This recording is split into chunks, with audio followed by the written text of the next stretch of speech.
महाभाष्यम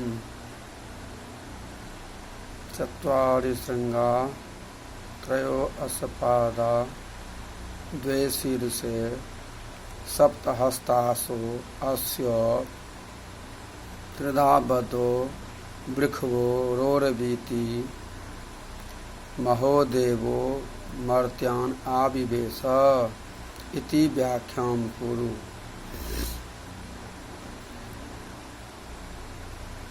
कहने का अर्थ है इसमें अग्नि का स्वरूप बतलाया है।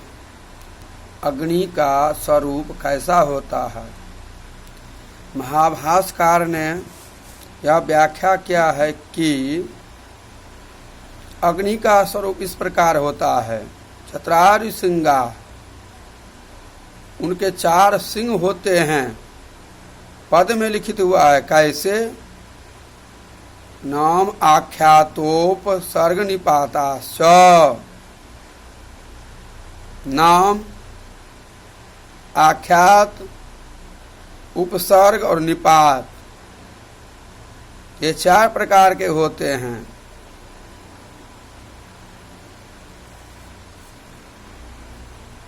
तीन प्रकार के पैर होते हैं। त्रयो अस्पादा, त्रयः काला, भूत भविष्यत वर्तमाना। 3 पैर होते हैं, भूत, भविष्य और वर्तमान। यह इनके 3 पांव होते हैं, पैर होते हैं।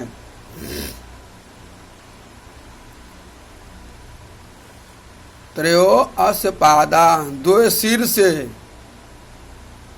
शीर्ष होते हैं। शब्दवात्मानौ नित्य कार्यश्च, शब्द रूप में है नित्य और कार्य। 2 इनके सिर हैं, मस्तक हैं। सप्तहस्तास्यो अस्य सप्त विभक्तयः, इनके 7 हाथ हैं। सप्तहस्तासौ, 7 हाथ होते हैं। सुपतस्ती, सुबंत, जो 7 हैं।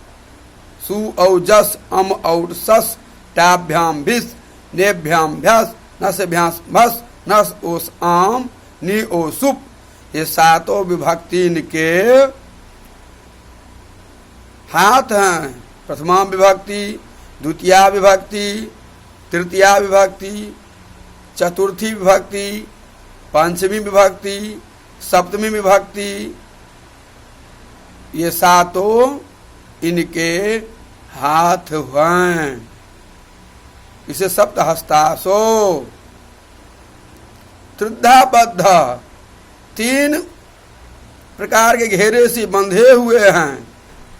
तीनों स्थान से यह बंधे हुए हैं। त्रिखो स्थानेषु बद्ध, किस किस स्थान से?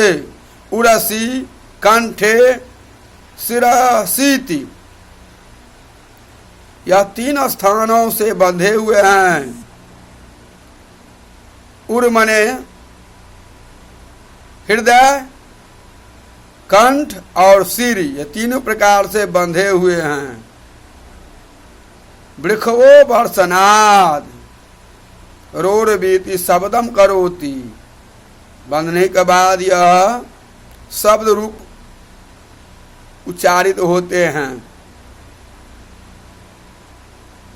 यह अग्नि का स्वरूप महोदेव मर्त्य आविवेश,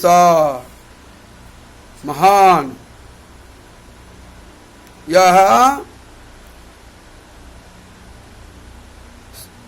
शब्द, वृषभेद शब्द निरूप से बंधे हुए हैं। इसी आकार के यह अग्नि का स्वरूप होते हैं। चत्वारि श्रृंगा त्रयो अस्पादा द्वे शीर्षे सप्तहस्तासो अस्य त्रिधा बद्धो वृषभो रोरवीति महोदेवो मर्त्यान् आविवेश।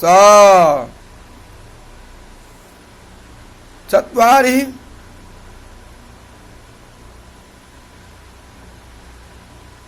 और कहा जाए तो अनेक प्रकार के अर्थ भी निकल सकते हैं। 4 प्रकार के।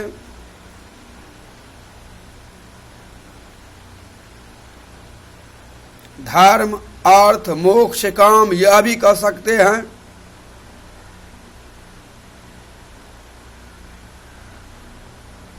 त्रय 3 जानते हैं, भूत, भविष्य, वर्तमान कहे दिए हैं। उसके बाद दैहिक, दैविक, भौतिक, ताप, यह भी हो सकता है। चतुर सिंह, त्रयो अस्पाद, 2 शीर्ष, आकाश और पाताल, यह शीर्ष भी हो सकता है। सप्त हस्तासुर, 7 दिन जो होते हैं, ये भी हाथ हो सकते हैं। सिद्धाबद्धो, 3 प्रकार से बंधे हुए हैं।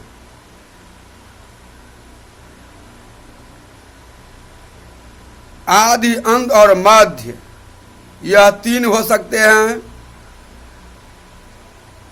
और बीती आवागमन, जो शब्द ब्रह्म जो है, इसका आवागमन। महादेव मर्त्यावेश, शब्द ब्रह्म है। खम ब्रह्म, वेद में कहा गया खम ब्रह्म, यह भी हो सकता है। इसी प्रकार से शब्द ब्रह्म, शब्द का ज्ञान होना परम आवश्यक है। शब्द में अर्थ भी छिपा हुआ होता है।